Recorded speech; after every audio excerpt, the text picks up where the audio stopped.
point of view. Robert, if you would, come on out. There you go.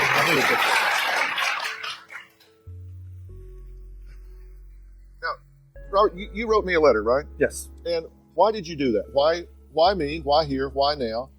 Why this?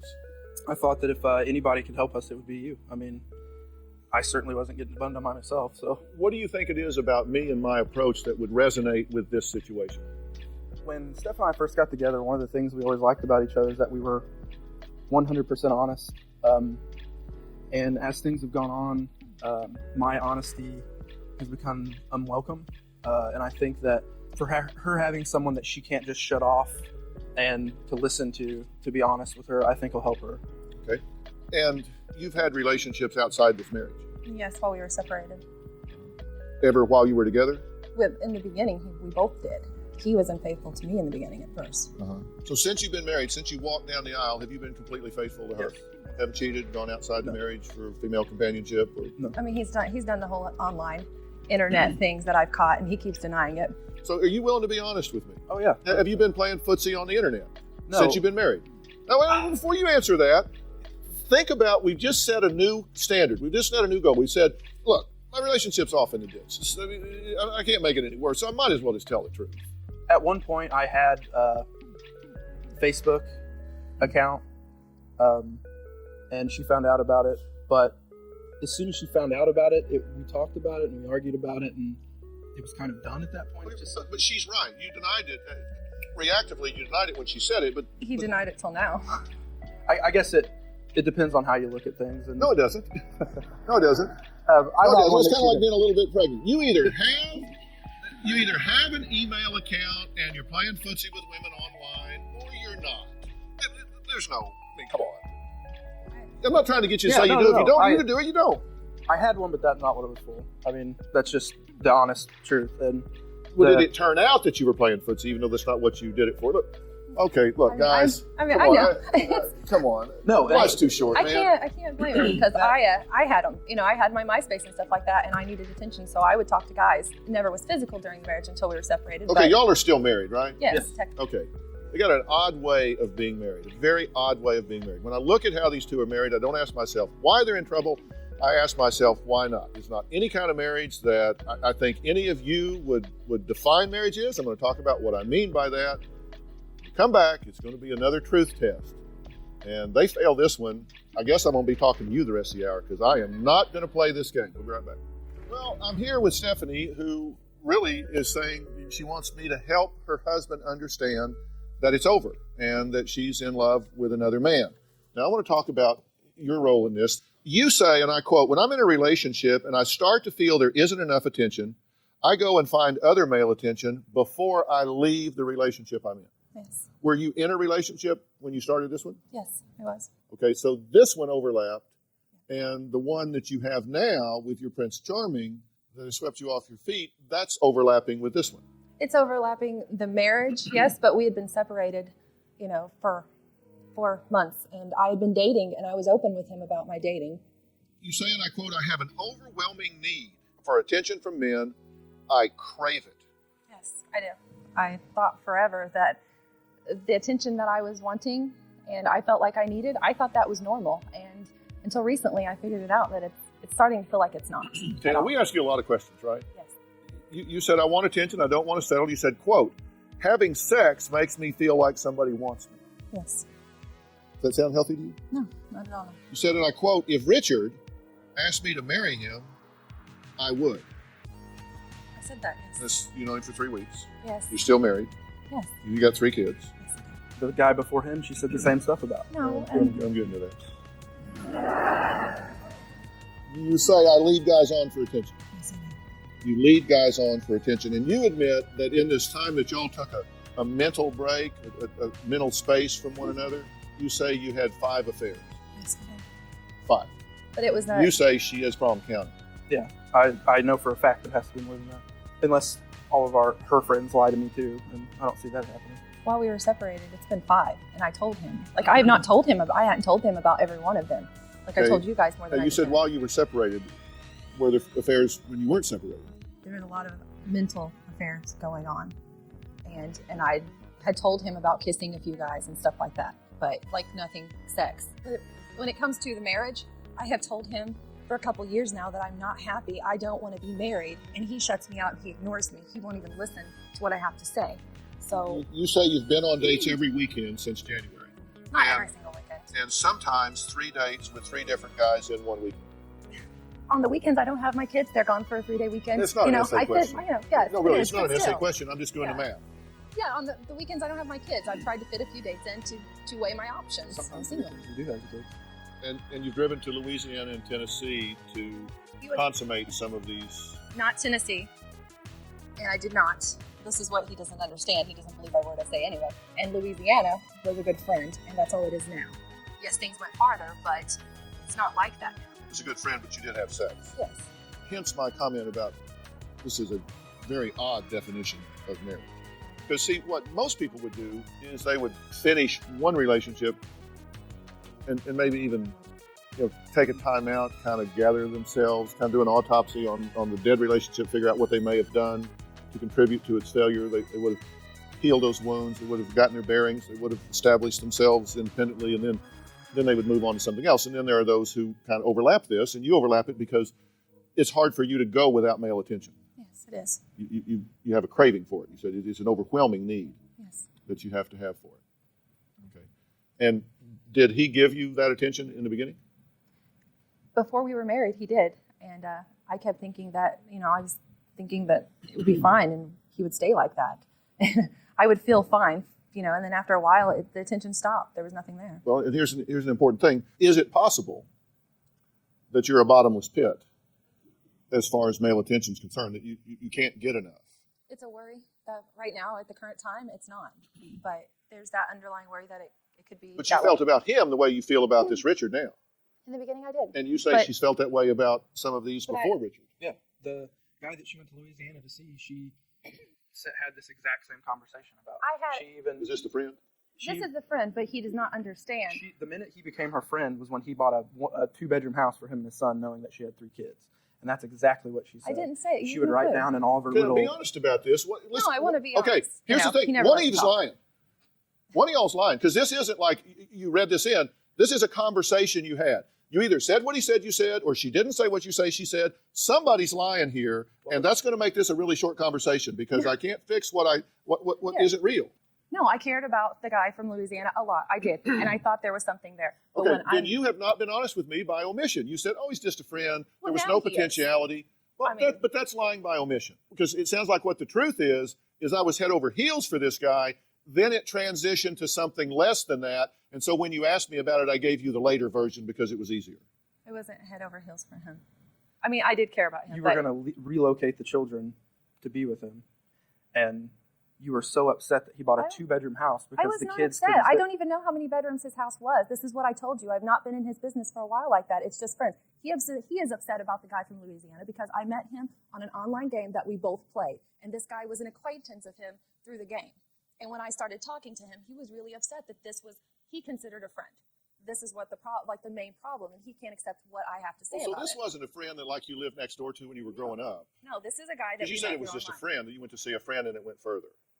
This was somebody you met playing video games with your husband online? No, I wasn't playing with him, but we played the same online game, yes. Oh, okay. Yeah, it's one of those things that I talked to him for a complete year and a half. So the first time you met him was when you drove there in person? In person, that's when I met him. The first time you met him? But and you met him and had sex that same day? Not the same day, the next day. Yeah. I had talked to him pretty much every day for 6-7 months. Okay, well, you'd been chatting him up for a while over the internet stuff and all, but then you drove there, and when you met him, you really liked it. Yes. Because he gave you a lot of attention. Because, see, guys will do that. He did, but when I left, I know No, this. I mean, come on. I'm just trying to be be honest. Guys will do that. I mean, when they're on the hunt, they'll tell you whatever you want to hear, right? Yes, but the thing that he doesn't understand is I told him the day I was leaving Louisiana, I was not sad I was leaving the guy. I felt free. I was like, I can be single. I can date again. This is something I've never normally done on my own. When I came back, I told him I do not want to be married. I want to go about our own ways. Have you been honest with this Richard guy? Yes, I have. Do you have any objection to adding him to this conversation? I guess not. Because we're going to be respectful. We're going to talk through this. I don't really know where to have him sit. No, really. Does he sit next to your husband? Does he sit next to your husband's wife? Let's take a break. I'll get a seating chart, I guess. Stephanie is married to Robert, but she says that she loves a man she met 3 weeks ago. Let's hear what this new man in this triangle has to say. When I first met Stephanie, it was like meeting an angel. I felt like I was going to pass out. Richard's a hypocrite. I do not think there's anything wrong with what we're doing. Without a doubt, Steph is the one.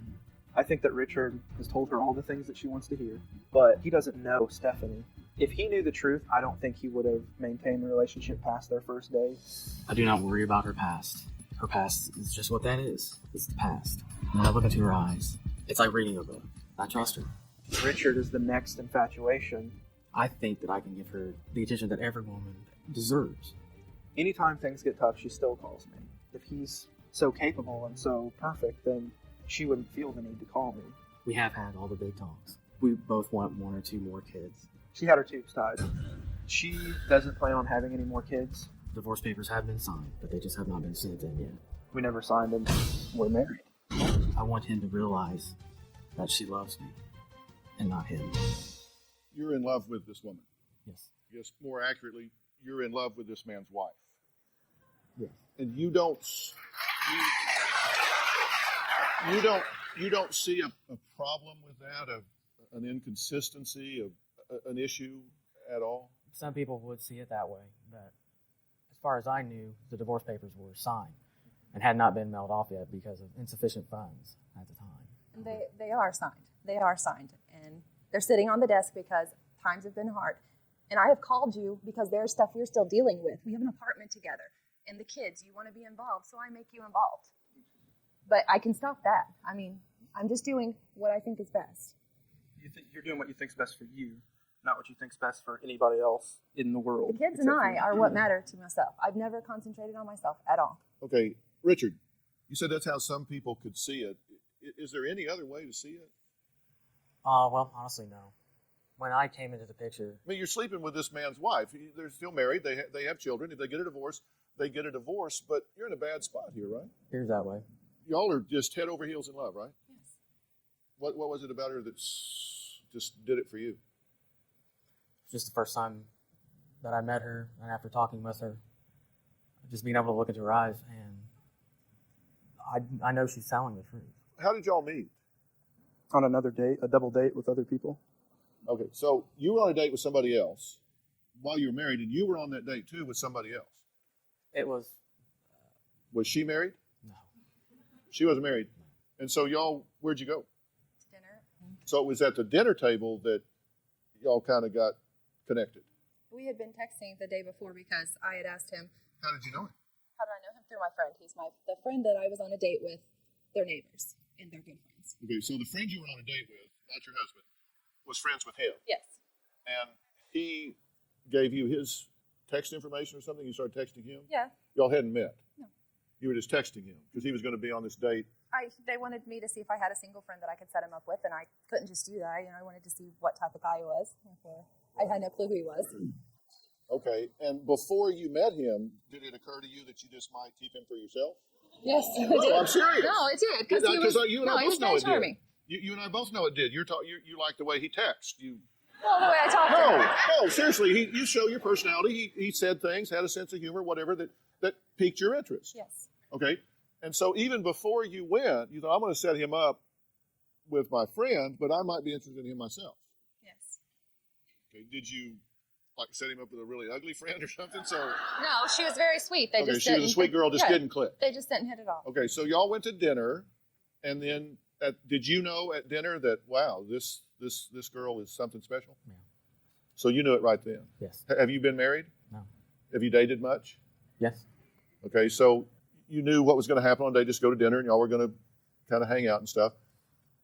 How soon after that date did y'all connect in a one-on-one way? The next week, we went on a date. Have you been completely upfront and forthcoming with him? If anything he wants to know, I've told him. This is the only man I've ever been able to be honest with in my entire life, up front and everything. All right, well, I want to hear what Robert has to say about that. Stephanie says that she's head over heels in love with Richard. If that is the case, then I'm wondering if she has reserved herself exclusively for him, or if she's continuing to cast about with other men, either on the internet or in person or whatever. I'll find out when we come back, because I've got some questions that I want to get the answer to. I'd never had my heart broken before. When you love somebody so much that you would do everything in your power to make them feel better, even if it made you feel worthless. I want her to realize that she's risking her family with somebody she met only a couple weeks ago. Well, that was Robert, who is devastated that his wife, Stephanie, says she's in love with Richard here. And I'm concerned about you. I'm concerned for you. There are at least two people in this room, you and me, that know that you have a problem. You know that you are addicted to male attention. You know that you are addicted to falling in love, not being in love. You love that exhilaration, don't you? You love that exhilaration of being pursued. Now, he doesn't fully get that. He doesn't even almost get that. Because if you did, and I'm not trying to be ugly with anybody here. I look at these things because I think you can't change what you don't acknowledge. And you know that in the back of your mind, even though you mesmerize yourself in the moment, that you're wondering what will happen when the new wears off here. It wasn't until recently. My marriage has been over for a while. I'll use your words. You said, I have an overwhelming need for attention from men. You said, sex makes me feel wanted. I lead guys on for attention. I have. Now, you're not going to tell me that you met him and he cured this in you. No, I feel very strongly about him. And no one can understand. Like, there are a few Didn't you people feel very strongly about him at one time? at one time, but And didn't you feel very strongly about others at one time? And now you feel very strongly about him? I do, but everybody, because people fall in and out of love all the time. But you know, it's not what we're talking about. You and I know that. You know this is a problem that invalidates your ability to know, because it's not about Richard. I know it's not. I want to fix myself. I know I have a problem. I've tried to change myself a little bit on my own, but I know I need more help than that. But I can't, even though I could fix that, I don't see a future with him at all. Well, that may be the certain case, but I mean, let's talk about Richard here for a minute. Do you realize that you may well be an object of infatuation from a serial standpoint? That you are a consumable in this overwhelming drive for male attention, and that it is perishable because you're new, it's exciting, it's all of this now. She's been there before. And when that wears off, when you look away, when all of a sudden you're not falling in love, you're just in love, that has a history of not being enough for you. There's a difference between falling in love and being in love, right? There's a big difference. And you love falling in love. I do, but I love Richard like I haven't. Anyway, he is the only man that has ever given me the respect that I've ever wanted. I've never had respect from Robert. And I know that he would never, in my life, he would never physically or mentally harm me. And those are main things for me. You know that because you've got 3 weeks of history with him. No, but some people don't understand. It's hard to explain how I feel. And I'm tired of not having that chance. Okay, I'm going to let you weigh in here. We're going to take a break. And we're going to talk about why Stephanie believes she craves male attention, and why it has everything to do with a past that has nothing to do with either of these two. We'll be right back. Today we've been talking about the hurt, the betrayal that comes in a love triangle. Now, Stephanie is married to Robert, but she says that's over. It's not enough for her. She's not happy with it. It's done. She wants him to get that. She says she also craves Richard's love, even though this isn't over with yet. She believes her need for attention comes from her childhood. Now, hear what she means by that. I believe my need for attention comes from not getting any as a child. My dad died when I was just a few months old. My mom was always too busy to give me the attention that I needed. As I got older, I realized that I loved the male attention. I was kicked out of the house when I was 15 years old. I have a family member that physically and mentally abused me. I cut my hair so he couldn't use it to throw me up against the wall. I never had the right attention as a child or a teenager, so I tried to get it however I could. I think that's pretty wise assessment. And, first off, I'm so very sorry that you had to go through that. It changes who you are, doesn't it? Yeah. It's hard for anyone to understand that. I, for the longest time, thought every kid gets beat. It's just how it goes. And I guess it's not the truth. No, it's not the truth. And it distorts the filter through which you view the world. I mean, you don't know what's acceptable and what's not acceptable, and you don't know the ramifications. You don't know the ways in which it shows up in your life. One of the things that comes from a young girl's bad experiences with males is it kind of devalues you in your own eyes. And so you define your role in the world in that way. And right now, it feels really good to you to be pursued and desired and wanted. And that it's kind of like a drug. You need that fix. You have to give yourself an opportunity to fix that. I decided I needed help and I wanted help. And then when I met Richard, he gave me respect and he actually cared about my feelings. With him, he doesn't hold my past against me. It's not that he doesn't care about it. He just gives me so much respect and makes me feel good about myself. And that's why I feel so strongly about I'm him. going to let you respond to this, but I've got to tell you, just totally from the outside looking in, if he respected you, really, he would respect your family, he would respect your marriage, he would respect your need to get yourself into a healthy place before you got into a relationship. That's what respect means. And I'm not saying you're some evil guy. This is a very complex situation that I wouldn't expect you as a lay person to be able to size all of this up and recognize what the dynamics are and how you ought to play in it. Because right now it feels good, right? It feels good to be with her. It feels right to be with her. You feel like you can give her what she needs. Yeah. And you certainly are right now. But you and I both know that you are very, very high risk for moving on. True? I am, but I found someone that's willing to take a chance with me and do whatever it helps to make myself better and What be you there want to for say? me. It bugs me when she talks about him respecting her, because when they went on their first single date together, she told me, well, I spent the night with him, but we didn't sleep together. Because I told him I had an addiction to attention, and he respected me more than that. And then I found out later, because I just knew the way she was acting. I've known her too long, I guess. I said, you slept with him, haven't you? And she's like, well, we slept together the night that I went on a date with him and stayed at his house. But he said, he said all the right, he respected me anyways. And I don't, if you know somebody's an alcoholic, you don't pour him a shot. So if you know somebody's addicted to that thing, why would you say, I respect you even though I'm going to do the exact same thing that you just told me I shouldn't do to you if I cared about you and respected you? Like, I don't understand, maybe I don't understand what the word respect means, but I'm 100% positive that's not it. We're still married, and I know that she says, well, but our marriage is ended and this and that. Like, she already says she would marry him, but they don't value marriage. Why would that be a big deal? She's still married. Okay, so where do we go from here? My answer to that after the break. I don't know whether this union has a future or not, and you don't either. But I can tell you this, you don't ever fix a marriage by turning away from your partner.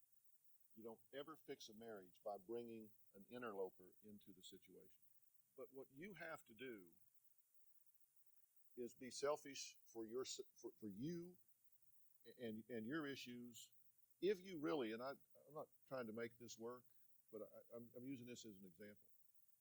If you really cared about him, you would prepare yourself for the union instead of go into it knowing that you have these issues, whether he wanted you to or whether you didn't. I've been talking to him about this and all that. He If knows you that I'm cared getting at help for all that. about this, whatever kind of husband he may have been, he is your husband. He deserves a look once you have done the things that you deserve to have for yourself. Now, I know exactly the kind of work and counsel that you deserve. And I am prepared to make that available to you.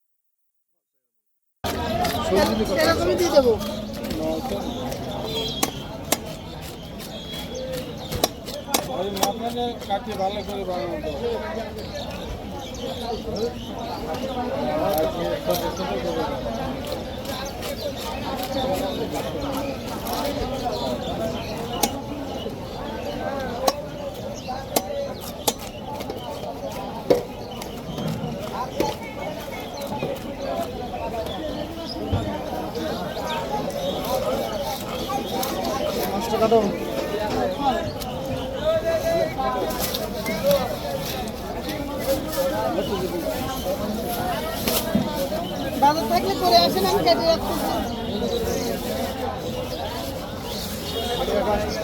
তাহলে তো এটা আগে ধর, এটা আগেই দিছে, খেয়াল করে কাম করা।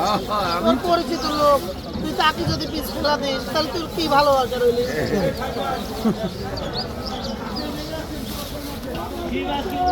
নাম ধরে ডাকাইতে পুলিশ নিয়ে রে। পুলিশ দেখা যাবে না, ভয় পাই। পুলিশ ডাকে দে। তোর গাদিকটা আইনি। তাহলে তুই কি আমি লওলা আগে ধরে যাবো, তোর মাছ দিলে আগে দিলি।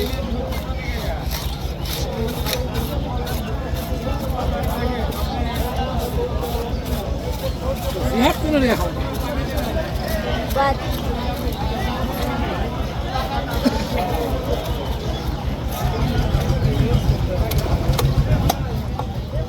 এটা দেবো আপনাকে।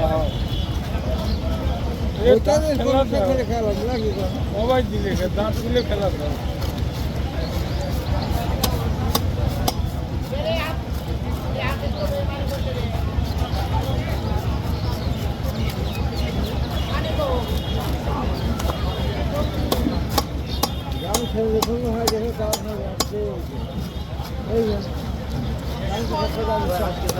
কই মাছ কই